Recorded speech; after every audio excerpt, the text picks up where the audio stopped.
전체 내용을 우리가 잠깐 요약을 드리겠습니다. 많이 좀 어렵죠. 너무나 상징적인 게 많다 보니까. 내용이 뭐냐면 유브라데 강에 결박되어 있던 네 천사가 있다가 하나님이 이들을 풀어주십니다. 그런데 이 네 천사가 사람 3분의 1을 죽이기로 준비된 자들입니다. 얼굴을 보니까 좀 그렇게 생겼죠. 그리고 이제 요한이 보았던 환상이 뭐냐면 마병대입니다. 마병대를 보았는데 그 수가 2억 정도가 되었고, 그 말탄 자의 모습을 보니까 이 호심경, 이 흉갑이 어떤 색깔인가? 불빛, 자줏빛, 유황빛이었다라고 말을 합니다. 그리고 특별히 이 말들의 모습이 어떠한가? 이 말들의 모습을 잘 보면은 말의 머리가 뭐예요? 사자머리 같고, 입에서 뭐가 나옵니까? 불, 유황, 그리고 연기가 나오더라. 그래서 이 불과 연기와 유황으로 사람 3분의 1을 죽이더라 나와 있습니다. 그런데 이 말들을 다시 한번 자세히 설명하고 있습니다. 이 말들의 모양이 어떤가 하면은 힘이 어디에 있는가 하면은 입하고 꼬리에 있다. 꼬리에 뭐 같아? 꼬리가 뱀 같다. 근데 이 꼬리에 뭐가 있다? 머리가 있다. 여러분 이거를 안 그려주면 이거 알겠습니까? 이렇게 그려줘야 이게 뭔 말인지 10분의 9도 이해가 안 가는지만 이렇게 챗GPT가 이렇게 잘 그려줘가지고, 그래서 꼬리로 사람을 해치더라. 그리고 이 재앙에 죽지 않고 남은 사람들이 끝까지 우상을 숭배하면서 회개하지 않더라는 내용입니다. 그래서 여섯째 나팔 재앙을 크게 두 가지로 해석을 합니다. 이것을 첫 번째 상징적이다. 그러니까 영적 전쟁이라는 거죠. 영적 전쟁. 마지막 때에 수많은 악한 영들이 인간 세상을 미혹해서 타락시키는 사탄과의 영적 전쟁이다. 그래서 누가 이렇게 주장하는가 하면 언약주의자들입니다. 그러니까 언약주의자들이란 이 개혁주의자들, 종교 개혁을 일으킨 존 칼빈 이하 그 오늘날 장로교 계통의 사람들이 이 상징적으로 해석을 합니다. 하지만 문자적으로 해석을 합니다. 그건 뭐냐면은 실제로 일어날 마지막 때 전쟁의 재앙이다. 이게 세대주의자들이 이렇게 해석을 합니다. 저는 문자적 해석에 동의를 합니다. 그래서 저는 이것을 지지하는 것이 이것이 맞다라고는 하지 않습니다. 왜냐하면 해석은 얼마든지 자유롭게 할 수가 있고 이 계시록이 그만큼 어렵기 때문에 내 것이 맞다라고 주장을 하는 것은 상당히 위험합니다. 다음에는 이제 저는 제가 왜 이렇게 주장을 하는가, 왜 이것을 문자적으로 일어날 전쟁이라고 해석을 하는가. 첫 번째, 사람이 3분의 1 죽을 수 있는 재앙은 무엇밖에 없습니까? 전쟁밖에 없죠. 당연히 전쟁이죠. 사람이 죽는다 했기 때문에 그 표현을 볼 때는 전쟁이라고 봐야 되고요. 두 번째, 예수님께서 전쟁을 종말에 있을 징조 중에 하나라고 분명히 말씀을 하셨죠. 마태복음 24장 6절에 난리와 난리 소문을 듣겠으나 너희는 삼가 두려워하지 말라. 이런 일이 있어야 돼. 아직 끝은 아니라. 민족이 민족을, 나라가 나라를 대적하여 일어나겠고, 여기서 난리가 플레모스입니다. 전쟁입니다. 분명히 우리 예수님은 마지막 때 종말의 징조로 전쟁이 있을 것이고, 그러니까 초림부터 지금까지 전쟁이 있어 왔던 모든 전쟁들은 하나님의 심판과 재림이 곧 있을 것에 대한 경고로 전쟁을 주셨다라고 봐야 되겠죠. 자, 그리고 여러분 우리가 둘째 인을 뗐을 때 뭐가 나왔습니까? 붉은 말이 나왔죠. 계시록 6장에서 이 붉은 말을 탄 자가 땅에서 뭘 제하더라? 화평을 제하더라. 그래서 분명히 둘째 인을 통해서 마지막 종말이 뭐가 있다? 전쟁, 무서운 전쟁이 있을 것이라고 이미 계시록에서 우리가 공부를 했습니다. 그리고 여러분 나팔 제왕과 대접 제왕은 서로 연관이 있다 그랬죠. 그래서 여섯 번째 나팔 제왕이 어떤 것인가를 잘 알리면은 여섯 번째 대접 제왕을 알면은 쉽게 유추를 할 수가 있습니다. 그래서 우리 계시록 16장 14절 보시겠습니다. 그들은 귀신의 영이라 이적을 행하여 온 천하 왕들에게 가서 하나님 곧 전능하신 이의 큰 날이 있을 전쟁을 위하여 그들을 모으더라. 자, 12절 보면은 언제죠? 여섯 천사의 대접이죠. 여섯 번째 대접 재앙은 아마겟돈 전쟁인데, 물론 우리 예수님과 믿는 자들이 이 땅에 재림해서 마지막 남아있는 악한 세력과의 싸움이기 때문에 총칼로 싸우지는 않을 겁니다. 그죠? 그렇지만 분명히 이 여섯 번째 대접 재앙을 통해서 여섯 번째 나팔 재앙이 전쟁이라는 것을 우리가 충분히 알 수가 있습니다. 그래서 저는 이 여섯 번째 나팔 재앙은 실제로 마지막 때 있을 세계 대전과 같은 재앙이라고 생각을 합니다. 13절 보시겠습니다. 읽겠습니다. 여섯째 천사가 나팔을 불매 내가 들으니 하나님 앞 금제단 네 뿔에서 한 음성이 나서, 여러분 잘 지금 그리셔야 됩니다. 상상을 하셔야 돼요. 지금 하나님의 보좌 앞에서, 하나님 보좌에 가면은 뭐가 있습니까? 똑같은 이 땅에 있었던 성막과 같은 하늘나라의 성막이 있겠죠. 그 성막 금제단 네 뿔에서 음성이 들렸습니다. 자, 하나님 앞 금제단, 이게 제단이거든요. 여러분 땅에 있었던 성막에도 제단이 두 가지 제단이 있었죠. 하나는 짐승을 태우는 번제단인데, 번제단은 무엇으로 만들었습니까? 노스로 만들었습니다. 그런데 성소의 그 제사장이 향을 피워 올리는 분향단도 있었죠. 분향단은 뭘로 만듭니까? 조각목에다가 순금을 덮어 씌웁니다. 자, 그러므로 하나님 앞 금제단할 때는 제단은 번제단이 아니라 분향단, 금으로 만들었기 때문에. 그런데 이게 어디에 있는 하늘 성소에 있는 분향단임을 알 수가 있습니다. 그런데 여러분, 하나님 앞 금제단이란 용어를 우리가 계시록을 통해서 한번 본 적이 있습니다. 계시록 8장 3절 읽겠습니다. 또 다른 천사가 와서 제단 곁에 서서 금 향로를 가지고 많은 향을 받았으니 이는 모든 성도의 기도와 합하여 보좌 앞 금제단에 드리고자 함이라. 자, 그러므로 지금 잘 보세요. 천사가 어디다가 금 향로에 향을 받았는데, 그 향은 뭐다? 성도들의 기도예요. 그래서 향을 가지고 하나님 보좌 앞에 있는 분향단 금제단 앞에 드렸습니다. 그런데 오늘 9장 13절 말씀 보니까 그 금제단에서, 금제단 네 뿔에서 음성이 났다는 말은 천사가 우리의 기도를 들고 올라와서 하나님 보좌 앞에 있는 금제단에 들었을 때 그 금제단에서 음성이 났다는 말은 우리의 기도의 응답으로 여섯째 나팔 재앙이 시작되고 있다는 것을 우리에게 암시하고 있죠. 맞습니까? 우리가 그 금제단에서, 그럼 이 음성은 누구의 음성? 아마도 하나님의 음성으로 우리가 생각할 수가 있겠습니다. 여러분, 좀 마음이 많이 답답하시죠? 이 나라가 너무나 시끄러울 정도가 보통 시끄러운 게 아닙니다. 이 나라에 지금 공의와 정의는 사라졌어요. 거짓과 불의가 판을 치고 있습니다. 근데 이 기득권자들이 이 침묵을 하고 있습니다. 왜냐하면은 침묵을 해야 권력과 결탁하여 계속 부를, 영화를 누릴 수 있기 때문입니다. 여러분, 내일이 8월 4일이죠. 노란봉투법 통과 예정입니다. 국회 본회의에서. 이거 통과되면은 애국 기업들 다 철수합니다. 대한민국 대기업들 다 애국으로 갑니다. 그런데도 하잖아요. 왜 그래요? 이 나라의 발전하고는, 이 정부가 발전하고는 아무 관심이 없는 사람들이에요. 자기들이 대선할 때 도와주었던 민노총들의 의견에 보답하기 위해서 이 악법을 지금 시행하고 있는 겁니다. 답답하죠. 그다음에 야당에서 이 소리를 내야 될 건데, 야당의 국회의원들이 전부 다 쓰레기거든요. 보수 코스프레만 하지 이 쓰레기들입니다. 그러니까 여러분, 이런 현실을 볼 때 많이 답답하죠. 지금 이때 뭐 해야 돼요? 기도해야 돼. 지금 우리나라는 어떤 꼴이냐면은 황금 거위의 배를 갈라쓴 거야.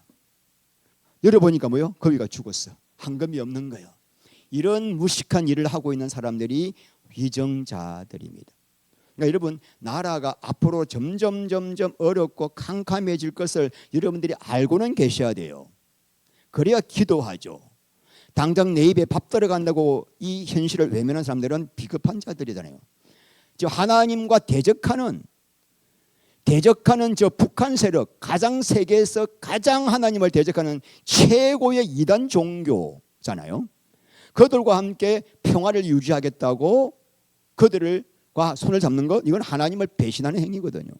그렇기 때문에 우리 돌아가는 이 모든 현실들이 너무나 계시록에서 예언하고 있는 것과 같은 방향으로 가고 있는 걸 볼 때 지금 뭐 해야 돼요? 기도해야 되겠구나. 인신받은 성도들은 더욱더 분향단의 기도를 해야 됩니다. 하나님, 이 나라와 이 땅에 하나님의 공의와 정의가, 사랑이 시행되게 하여 주시옵소서. 예레미야 9장 23절 말씀에 나는 이 땅에 정의와 공의와 사랑을 시행하는 자라. 너희가 이것을 알기를 내가 기뻐하노니. 하나님은 그런 일을 이 땅에 정말 거짓과 불의를 다 패하게 하시고 당신의 공의를 시행하기를 원하시기 때문에 성도들은 당연히 하나님, 이 땅 가운데 거짓과 불의가 떠나가고 주님의 공의가 이루어지게 하시고 우리 마음과 이 땅과 우리 교회 가운데 주님의 나라가 이루어지게 달라는 기도를 해야 되는 거예요. 마태복음 24장과 마가복음 13장, 누가복음 21장이 종말장인데 종말장에서 우리 예수님의 결론이 뭐예요? 깨어 기도해라. 깨어 기도해라. 정신을 차려라. 그 결론을 수십 번, 똑같은 말씀을 수십 번 반복하시는 이유가 뭘까요? 우리는 절대로 기도하기를 원치 않기 때문에, 우리의 육신의 본성으로는 절대로 가만히 있으면 기도를 안 한다. 안 해요, 안 해. 내 의지를 발동하여 기도의 시간을 내어서 무릎을 꿇지 않으면 절대로 우리는 기도를 안 하는 본성을 가지고 있기 때문에 기도를 하라고 그렇게 말한 거예요. 그런데 감사하게도 제가 지난주에 이 정부에 대한 비판의 발언을 했지만은 기도하고 말씀을 읽어보면 하나님 하시는 말씀이 이거예요. 내가 지 양반 세웠단다. 내가 세웠단다. 왜? 나의 영광을 위해서. 하나님이 저 바로를 내 영광을 위해서 내가 세운 종이다. 그랬어요. 그러니까 저들은 그런데 너무나 안타깝게도 악한 일을 감당하기 위해서 왜 세웠을까? 왜 세웠을까? 인침받지 못한 자들은 죽도록 고생해서 회개시키려고. 인침받은 성도들은 이런 환경 가운데 답답한 마음으로 더욱더 간절히 기도하여 성령의 기름 부음 받고 주님의 거룩한 신부로 빚기 위해서. 너무 감사하죠. 북한 성도들이 왜 그렇게 정결한 신부로 변화되고 있는가? 너무 답답하니까 주님만 의지할 수밖에. 지금 우리 의지할 게 너무나 많거든요. 그러니까 기도 안 하는 거죠. 인침받은 성도의 기도를 통해서 마지막 재앙이 일어나고 있는 거죠. 9장 14절 나팔 가진 여세 천사에게 말하기를 큰 강 유브라데에 결박한 내 천사를 놓아 주라 하매 내 천사가 놓였으니 그들은 거년 일시에 이르러 사람 3분의 1을 죽이기로 준비된 자들이라. 자, 금제단 넷불에서 나오는 음성이 하나님 음성이라고 생각되는데 이 하나님의 음성이 뭐라 그럽니까? 여섯째 나팔 가진 천사에게 말씀하기를 유브라데에 결박되어 있는 내 천사를 놓아주라. 그런데 그 결박되어 있는 내 천사는 어떤 천사다? 사람 3분의 1을 죽이기로 준비된 자들이다. 그렇다면 여러분, 자, 유브라데에 결박된 내 천사는 어떤 정체가 뭘까? 두 가지 해석이 있습니다. 첫 번째는 악한 천사다. 너는 선한 천사다. 하나님의 명령을 수행하는. 저는 악한 천사라고 생각합니다. 왜냐하면 사람을 죽이는 일은 사탄이 하는 일이거든요. 그리고 초대 교부들이나 현대 거의 모든 신학자들이 이 네 천사는 사탄의 지배를 받는 악한 천사들이라고 이렇게 해석을 하고 있습니다. 두 번째, 이들이 결박한, 이게 이제 헬라 원어로 보면 결박당한 수동태 완료인데 사람을 죽이지 못하도록 하나님이 그들을 어떻게 했다? 결박을 시켰다. 결박을 당하고 있었던 거죠. 그러므로 선한 천사가 결박을 당할 수가 없기 때문에 이런 말씀을 통해서 이건 악한 천사이겠구나. 그럼 여러분, 다섯째 나팔 재앙은 누구에 의해서 진행이 되었습니까? 황충이 무지경에서 나온 황충은 정체가 뭐였습니까? 악령이었잖아요. 무지경에서 나온 그 악령들에 의해서 사람을 죽고 싶어도 죽지 못할 만큼 괴롭혔고, 여섯 번째 재앙도 네 천사, 사탄의 악한 천사들에 의해서 여섯 번째 유브라데 전쟁도 진행될 것을 우리에게 말해주고 있습니다. 그래서 여러분, 이 네 천사가 전쟁을 일으킬 거란 말입니다. 어떻게 일으킬까?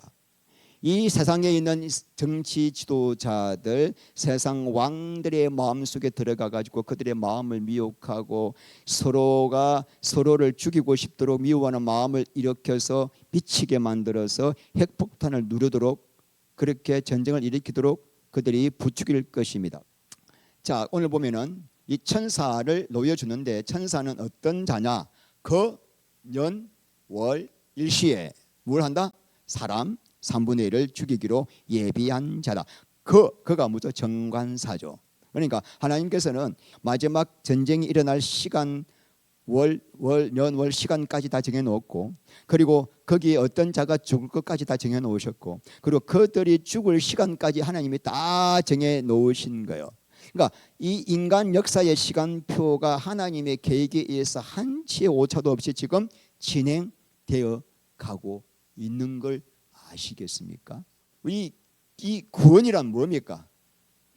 하나님 앞에, 절대 주권 앞에 나의 모든 생각과 나의 모든 계획과 나의 모든 시간표를 빨리 내려놓는 거예요. 안 내려놓아지니까 날마다 부인해라. 자기 부인해라. 날마다 부인해. 자, 오늘 이제 우리 중요한 게 금방 봤죠? 어디에 결박되어 있다? 큰 강 유브라데입니다. 여기에 제가 좀 말씀을 많은 시간을 할애했는데, 자, 큰 강 유브라데가 우리 창세기에 2장에 보면 에덴 동산의 이 강 이름이 나옵니다. 읽겠습니다. 강이 에덴에서 흘러나와 동산을 적시고 거기서부터 갈라져 네 근원이 되었으니, 첫째 이름은 비손이라, 둘째 강의 이름은 기혼이라.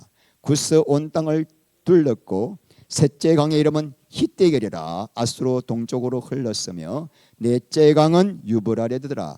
자, 이 비손 강은 무슨 강인지를 잘 모릅니다, 아직까지 학자들도. 근데 기혼은 나일강이다. 나일강, 이집트 문명, 그죠? 그러면 이 히데겔은 티그리스 강, 유브라데는 유프라테스 강입니다. 그래서 우리가 세계 4대 문명 하면은 티그리스와 유프라테스 사이에 있는 메소포타미아 문명, 나일강, 그죠? 이집트 문명, 또 중국의 황하, 그 다음에 인더스 강, 인도의 인더스, 이 네 개, 그러니까 강을 중심으로 문화가 생겼죠. 그래서 우리가 이 얘기를 보면 잘 보시면은, 자, 티그리스 강이 흐르고 유프라테스 강이 흐르는데, 이 사이에 있는 지역을 뭐라 그런다? 메소포타미아의 문명이 발상된 곳이죠. 그래서 메소포타미아 뜻이 뭐죠? 두 강 사이의 땅. 어떤 상? 어떤 강? 티그리스와 유프라테스 강 사이의 땅이란 뜻이 메소포타미아라는 뜻입니다.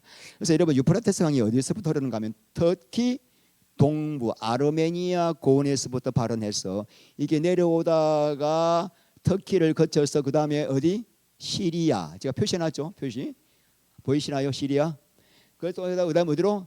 이라크를 거쳐가지고 티그리스 강과 합류해가지고 어디로 빠진다? 페르시아만으로 빠진 진짜 긴 강, 무려 길이가 2,800km. 그러니까 중동에서 제일 긴 강이 유프라테스 강입니다.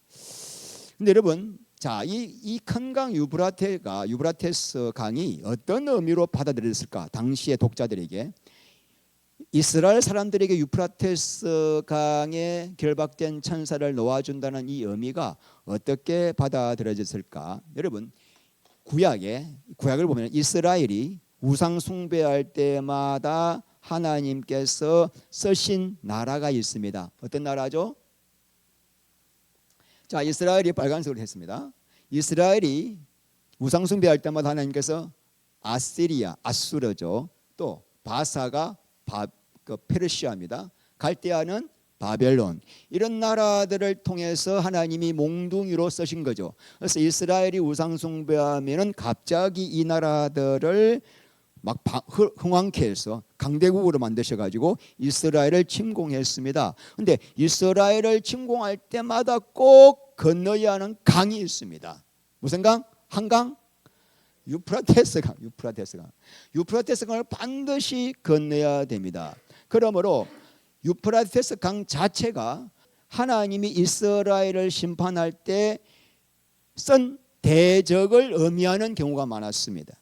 유프라테스 강 하면은 뭐다? 하나님이 이스라엘을 심판할 때 쓰는 도구의 나라들 의미하는 경우가 많습니다. 우리가 이 경우 이사야서 8장 7절 읽겠습니다. 그러므로 주 내가 흉룡하고 창일한 큰 하수 곧 아수르 왕과 위력으로 그들을 덮을 것이라. 자, 큰 하수가 뭐죠? 예, 앞으로 큰 하수 넣으면 얼마나 큰 강이냐, 이게 그게 유프라테스 강인데, 유프라테스 강을 바로 무엇과 같은 것으로 비유했습니까? 아수르, 이스라엘 백성들을 괴롭히는 아수르 나라를 그 물이 홍수에 막 넘쳐가지고 막 엄청나게 범람하는 그 큰 유프라테스 강을 아수르로 비유했던 것입니다. 자, 그러므로 지금 유브라데에 묶여있던, 결박해 있던 그 천사를 풀어준다고 했을 때 이스라엘 백성들에게는 이 말씀이 어떻게 받아들였을까요? 우리를 회개시키기 위해서 하나님이 지금 끔찍한 전쟁을 허락하시는구나. 그 강에 결박되어 있던 천사를 놓아준다는 말은 이제 뭐다? 그쪽에 있는 대적들이 밀려오는구나, 우리를 심판하기 위해서라고 받아들여졌을 것입니다. 그 다음에 초대교회, 소아시아 초대교회 성도들에게 있어서 유브라데 강의 의미가 무엇일까요? 여러분, 이거 보시면은 로마 제국 동쪽에 유프라테스 강, 이게 이제 유프라테스 강입니다. 이 푸른색 강. 유프라테스 강 건너에 뭐가 있습니까? 파르티아 제국이 있습니다. 이 파르티아 제국은 로마가 당시에 가장 경계하고 무서워했던 기마 민족입니다. 여러분, 파르티아 제국 우리는 거의 들어본 적이 없어요. 저도 파르티아, 페르시아인가? 물론 이란의 한 부분이니까 페르시아와 연결되지만 페르시아는 또 다른 나라죠. 이 파르티아가 뭐냐면은 주전 1세기부터 주후 3세기까지 300년 동안이나 로마의 가장 강력한 라이벌 제국이었습니다. 무슨 제국? 라이벌. 이 라이벌이 어디서 나온 단어인지 아십니까? 라이벌? 리버. 뭐에서 왔다? 강입니다. 그러니까 강을 누가 소유하는가, 강의 자원과 통행권을 누가 주도하는가에 따라서 당시에 나라의 흥망성쇠가 좌우되었기 때문에 강을 사이에 두고 치열한 국가 간의 경쟁을 했기 때문에 라이벌이라는 말이 리버에서 생겼다는 것입니다. 자, 그런데 이 파르티아 제국은 이 로마 제국과 300년 동안이나 이 무슨 강? 유프라테스 강을 경계해 가지고 치열하게 싸웠던 라이벌 관계였습니다. 그래서 주전 53년도에 로마의 크라수스 장군이 4만 명의 대군을 끌고 파르티아로 침공합니다. 그 전투를 카르헤 전투라고 하는데, 이때 로마 군대가 완전히 패배하고 크라수스 장군도 전사합니다. 그래서 왜 이 엄청난 로마 군대가 이 파르티아 제국에게 패배당했을까? 그 원인 중에 하나가 뭐냐면은 파르티아 기병대의 파디안 샤트라죠. 파디안 샤트. 이 전술 때문에 속수무책이에요. 이게 뭐냐면은 도망가는 것처럼 하다가 착 화살 쏘네. 도망가다가 쏘니까 이게 뭐 아무 무방비하게 따라가다가 로마 군대들이 이 파르티안 애들이 이렇게 쏘아 제끼니까 속수무책이었습니다. 두 번째 원인은 뭐냐면은 카타프락토인데, 이 카타프락토이가 라틴어고 캐드프렉처라 그러죠. 이게 뭐냐면은 온 전신을 철로 무장한 갑옷을 입은 기병대를 카타프락토이랍니다. 말까지도 이렇게 철갑으로 무장을 하는 거죠. 이것들 때문에 로마가 대패했다고 합니다. 두 가지 때문에. 그 뒤에 이제 로마의 네로 황제가 작심을 하고 이제 파르티아를 내가 삼켜야지 해가지고 갔다가 무승부로 돌아갔습니다. 왜? 파르티아 기병대 때문에. 너무나 무서운 기병대죠.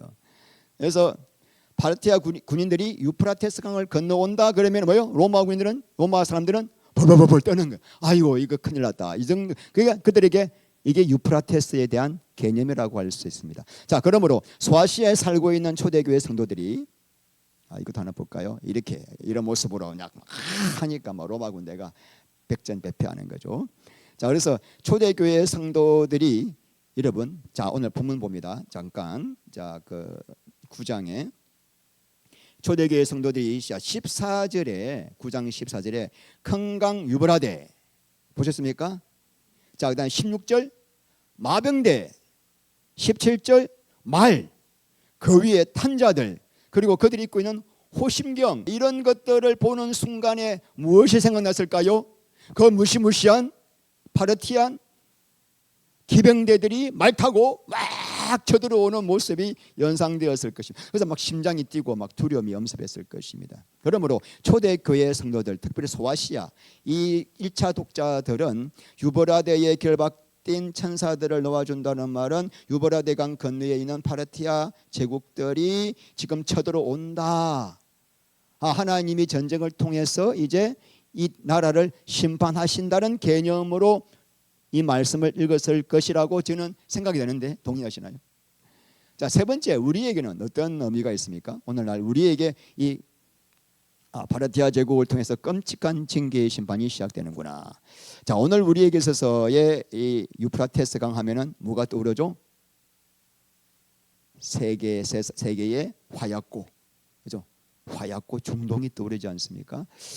이스라엘이 2000년 동안 이렇게 떠돌이 생활을 하다가 1948년 5월 14일 날 독립을 합니다.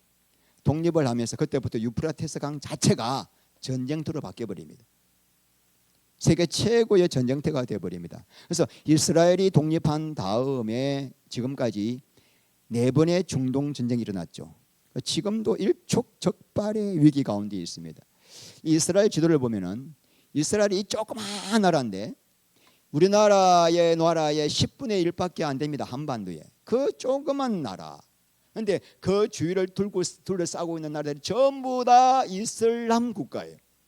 이슬람 국가인데 이 이스라엘의 영토 크기의 500배나 되는 엄청난 나라들이 쫙 둘러싸고 있습니다. 근데 이들 이슬람 국가의 공동 목표가 뭐냐면은 지구상에서 이스라엘을 없애는 거예요. 그러니까 초등학교 때부터 애들에게 계속 가르칩니다. 세상의 악은 이스라엘이야. 이스라엘은 죽여 없애야 돼. 정오심을 계속 심어주고 이스라엘은 멸종시켜야 할 민족이야. 막 그렇게 세뇌를 시키는, 마치 북한이 미국을 막 세뇌시키듯이 그렇게 세뇌를 시키는. 그러니까 애들은 이스라엘 말만 들으면 그냥 죽이고 싶은 거야. 치를 떠는 거죠. 그러니까 이란이 핵무기를 개발하는 궁극적인 목적도 무엇 때문에 하고 있죠? 이스라엘을 없애기 위해서. 그러므로 지금 이스라엘에게 있어 최고의 적은 누구예요? 이란. 지난 6월에 그 이스라엘이 미사일을 발사해 가지고 이란의 핵무기의 핵심 시설을 집중적으로 타격한 겁니다. 12일 만에 전쟁이 끝났잖아요.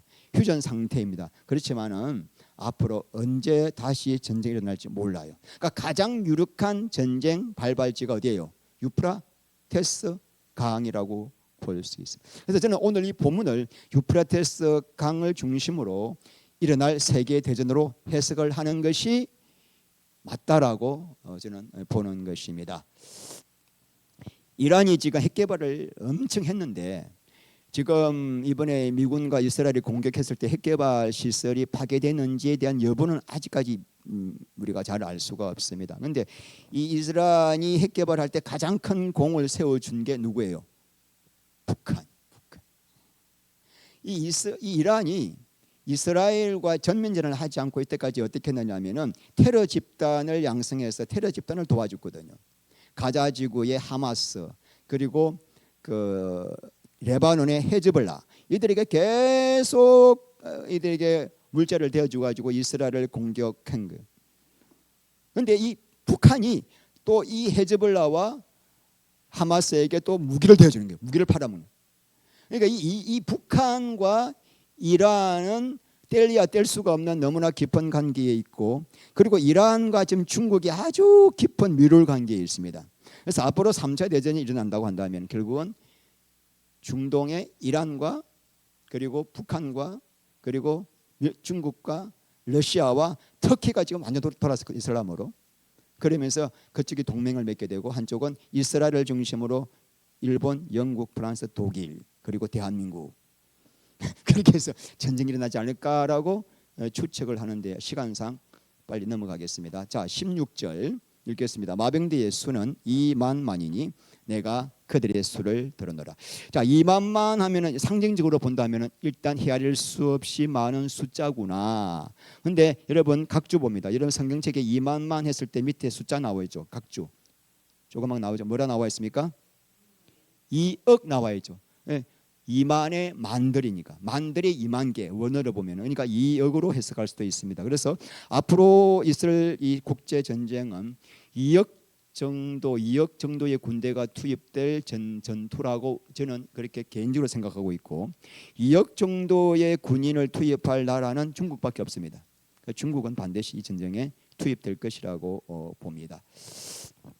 그래서 자 17절 읽겠습니다. 이 같은 환상 가운데 말들과 그 위에 탄 자들을 보니 불빛과 자주빛과 유황빛 호심경이 있고 또 말들의 머리는 사자머리 같고 그 입에서는 불과 연기와 유황이 나오더라. 정말 어렵죠, 이 말이.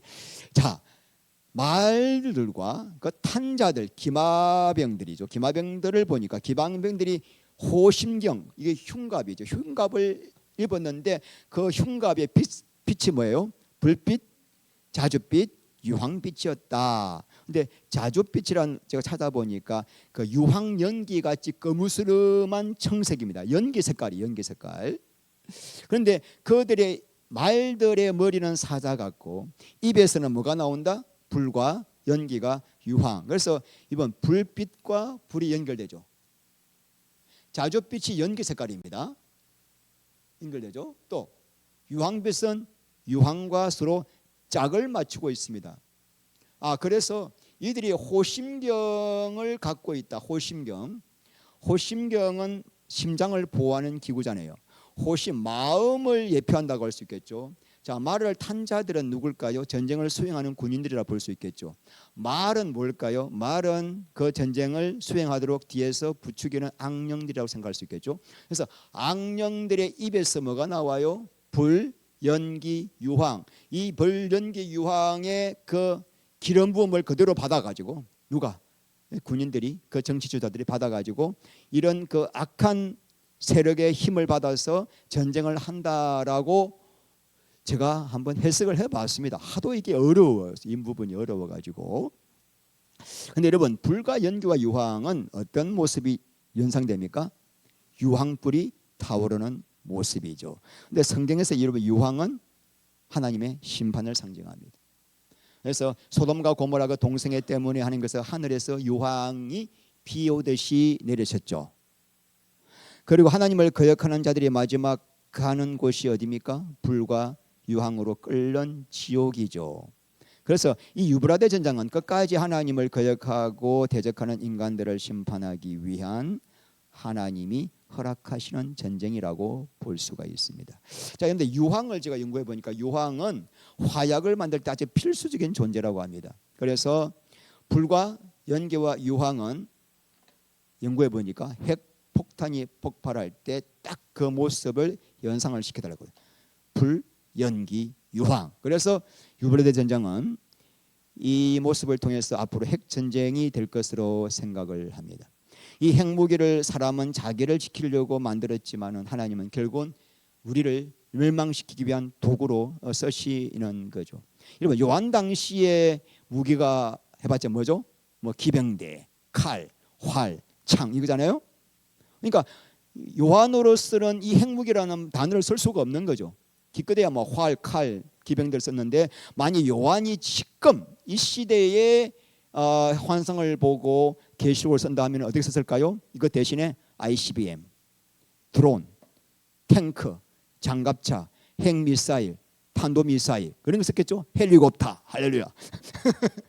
그러니까 우리가 충분히 그 당시에 요한이 볼 수 있는 전쟁의 상황을 이렇게 그릴 수밖에 없겠다는 것을 우리가 볼 수가 있습니다.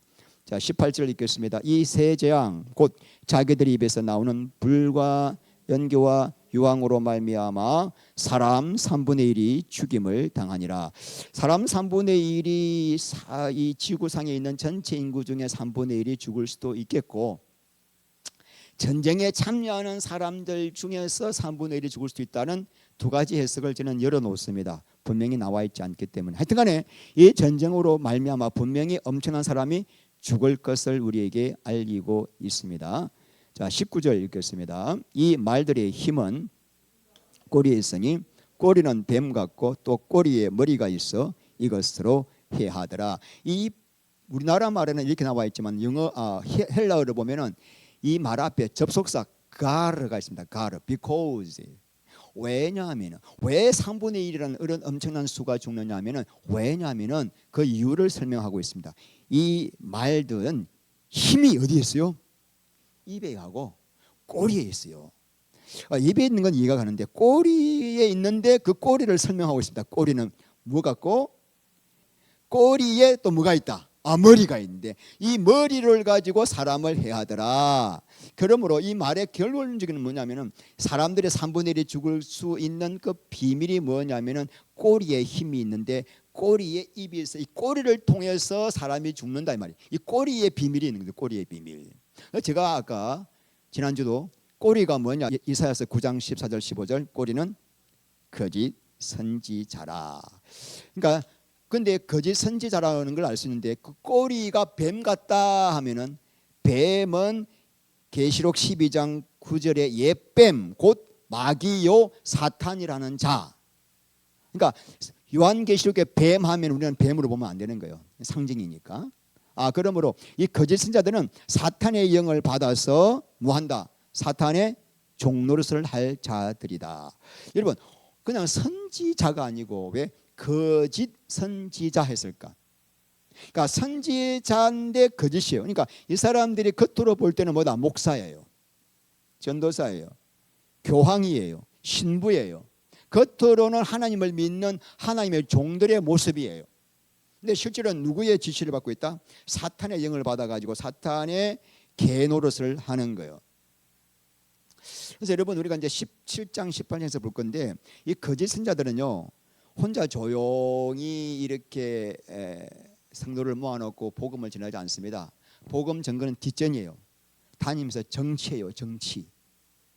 거짓 선자들의 목적은 뭐냐면은 내가 이 목회를 이용해서 이 사역을 통해서 권력과 결탁해서 내가 누리고 싶은 권력과 부를 향유하고 싶은 거예요. 그렇기 때문에 그들은 권력과 항상 가까이 갑니다. 항상 결탁을 합니다. 그들의 귀에 좋은 말만 해줍니다. 그래서 그들의 충성된 개 노릇을 하는 것이 거짓 선지자들입니다. 그래서 우리가 계시록 13장 보면은 거짓 선지자들이 적 그리스도와 그렇게 결탁을 하고요, 어마어마한 권세를 받아 가지고 사람들로 하여금 우상에게 절하게 하고 용용용표를 받게 하는 존재가 누구예요? 거짓 선지자. 근데 대부분의 사람들이 속아요. 왜냐하면 광명의 천사같이. 그 사람들 말을 하는 거면 항상 천사 말을 해요. 기독교는 사랑의 종교입니다. 정의를 행해야 합니다. 사회의 정의를 구현해야 됩니다. 구제를 많이 해야 됩니다. 착한 일을 많이 해야 됩니다. 다 맞는 말이에요. 근데 한계가 빠져 있어. 예수의 생명이 빠져 있는 거.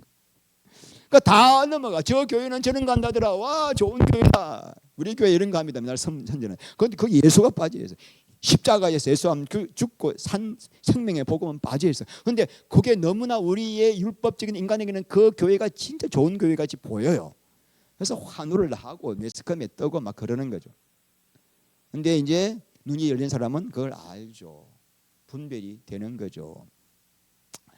그래서 이렇게 이렇게 악한 일을 하기 때문에, 악한 죄를 저지르기 때문에 아마겟돈 전쟁 때 하나님께서 적 그리스도와 거짓 선자를 묶어가지고 가장 먼저 불과 유황못에 집어넣습니다. 자, 요한계시록 볼까요? 19장 20절 시작. 짐승은 누구죠? 적 그리스도. 자, 그 앞에서 표적을 행하던 거짓 선지자도 함께 잡혔으니 이런 짐승의 표를 받고 그의 우상에게 경배하던 자들을 표적으로 미혹하던 자라. 이 둘이 산채로 유황불 묻는 못에 던져지고 그 나머지는 말탄 자의 입으로부터 나오는 검의 죽음에. 그래서 여러분 오늘 이 말씀은 마지막 때 유브라데 전쟁에서 사람이 3분의 1이나 죽는 이유는 꼬리 때문이다. 꼬리가 누구라고요?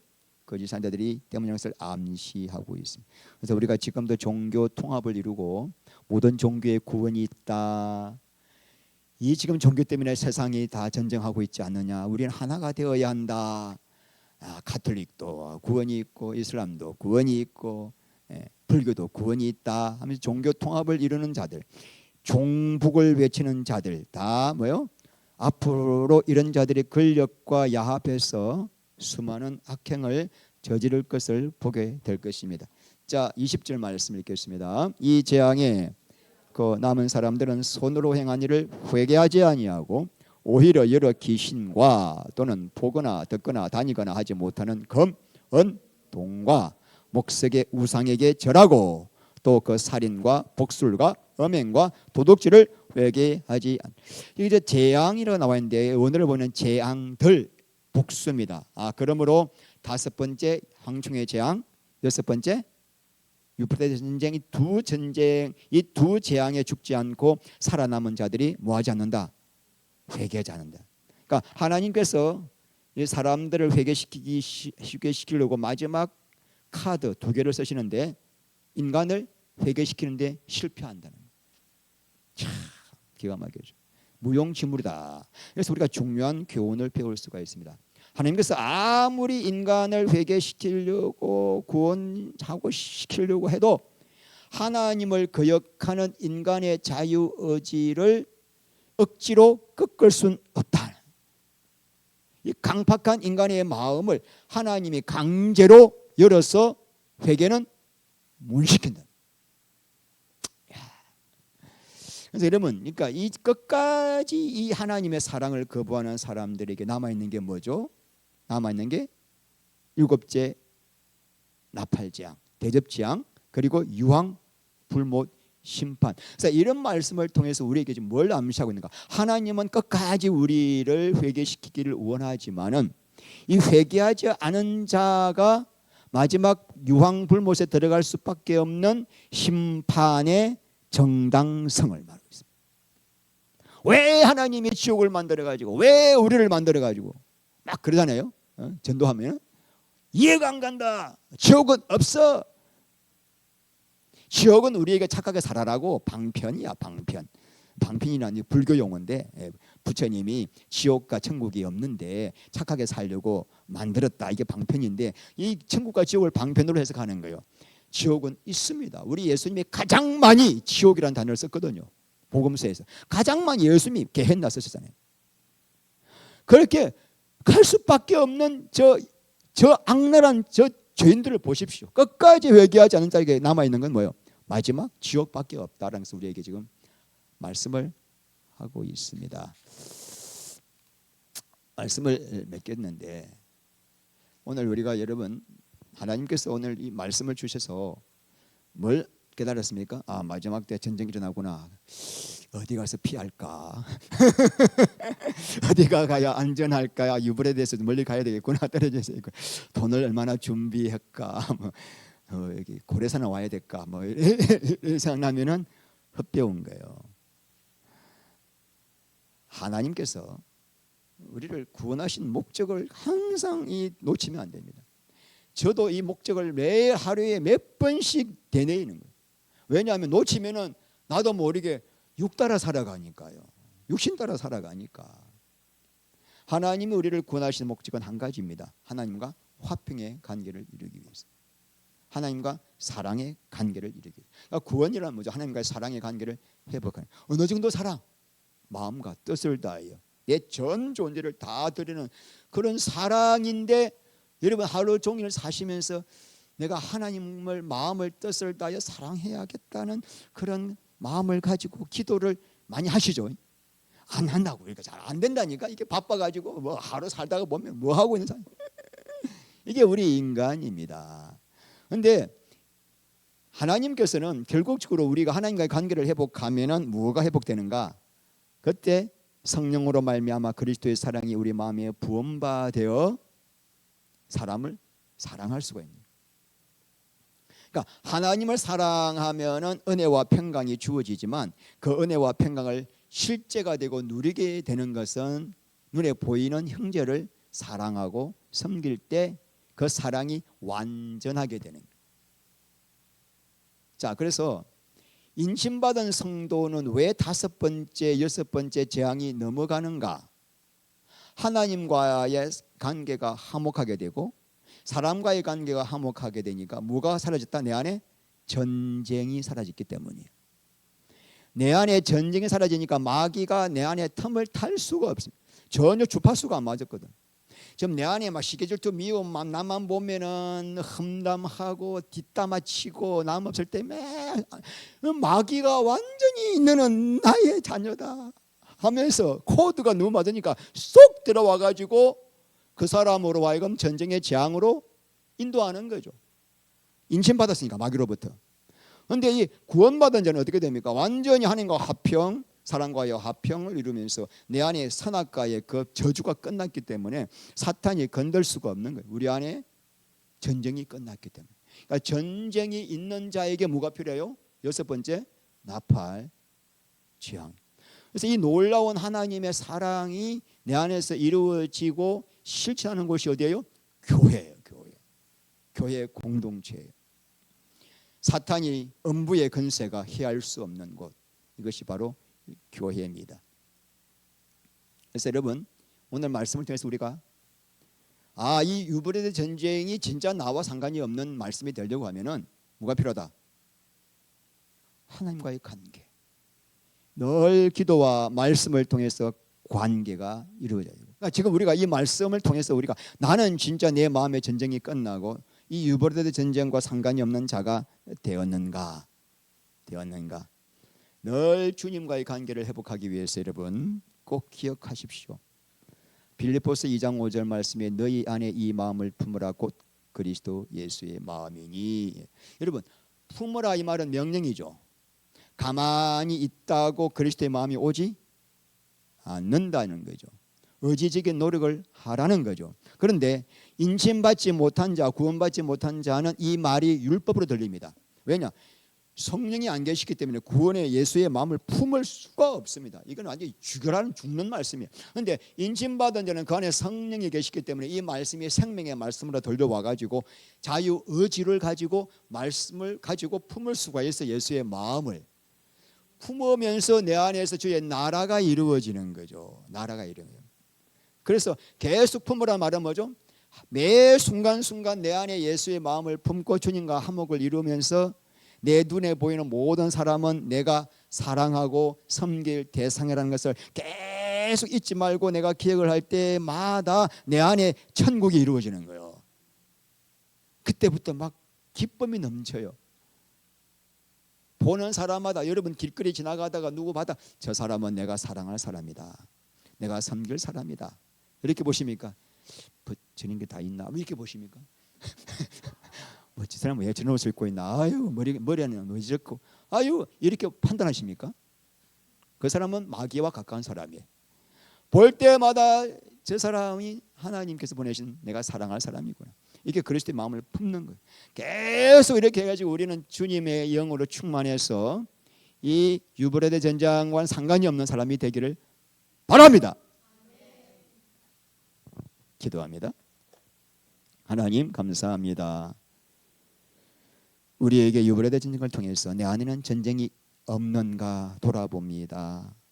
하나님과 화평을 이루고 사람과도 화평을 이루고 있는지, 교회 가운데서 내가 모든 사람을 주의 마음으로 품고 있는지, 그래서 내가 천국을 누리고 있는지 날마다 이 말씀을 붙들고 하나님의 뜻을 이루며 살아갈 때 우리 교회가 아름다운 영광의 교회가 될 것이며 마지막 때 세상에 생명의 빛을 비추는 영광의 교회가 될 줄 믿습니다. 그런 자들이 되게 하여 주시옵소서. 예수 그리스도 이름으로 기도합니다. 아멘.